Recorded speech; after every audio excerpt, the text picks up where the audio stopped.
एकीकडे छत्रपती शिवाजी महाराजांची जयंती जगभरामध्ये उत्साहामध्ये मोठ्या साजरी करण्यात आली, तर दुसरीकडे महाराजांचं स्मारक आमच्या गावामध्ये का उभं केलं म्हणून तिथल्याच गावातील मराठा समाजाच्या महिलांच्या अंगावरचे कपडे फाटेपर्यंत त्यांना भर रात्री भर चौकामध्ये मारहाण करण्यात आली। ही घटना कुठली बाहेरची नाहीये, तर ज्या महाराष्ट्रामध्ये छत्रपती शिवाजी महाराजांचा जन्म झाला त्या महाराष्ट्रातील बुलढाणा जिल्ह्यातील चिखली गावातील आहे। मुळात त्या गावामध्ये मराठा समाजाच्या काही बांधवांनी महाराजांचं स्मारक उभा केलं होतं।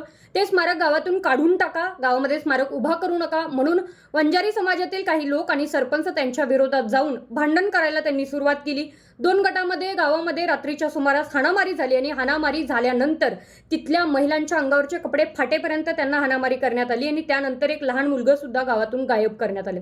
अरे आपण भांडतोय कोणासाठी? आपली लायकी नसताना आपण बोलतोय कोणासाठी? छत्रपती शिवाजी महाराजांनी ज्यांनी कुठल्याच जातीमध्ये कधीच भेद केला नाही, सगळे त्यांच्यासाठी एकच होते, त्या छत्रपती शिवाजी महाराजांचं स्मारक गावातून काढून टाका म्हणून आपण भांडतोय। सगळ्या जातीपातीचे लोक, 18 पगड जातीपातीचे लोक महाराजांनी एकत्र करून स्वराज्य स्थापन केलं। आया बहिणींची अब्रू सुरक्षित राहावीत म्हणून त्यांनी स्वराज्य स्थापन केलं। प्रत्येक सामान्य माणसाला ताठ मानेने स्वाभिमानाने जगता यावं म्हणून त्यांनी स्वराज्य स्थापन केलं। कुठल्या विशिष्ट जातीसाठी केलं नाही। तर आपण जातीत भांडण करून आपल्याला काय सिद्ध करायचं आहे की महाराजांनी स्वराज्य कशासाठी स्थापन केलं? आणि त्याच महाराजांच्या जयंती दिवशी तुम्ही ज्या छत्रपती शिवाजी महाराजांनी उभं आयुष्य महिलांचा सन्मान केला, महिलांसाठी झिजले, त्या छत्रपती शिवाजी महाराजांच्या स्मारकासमोर तुम्ही महिलांचे कपडे फाटेपर्यंत मारता।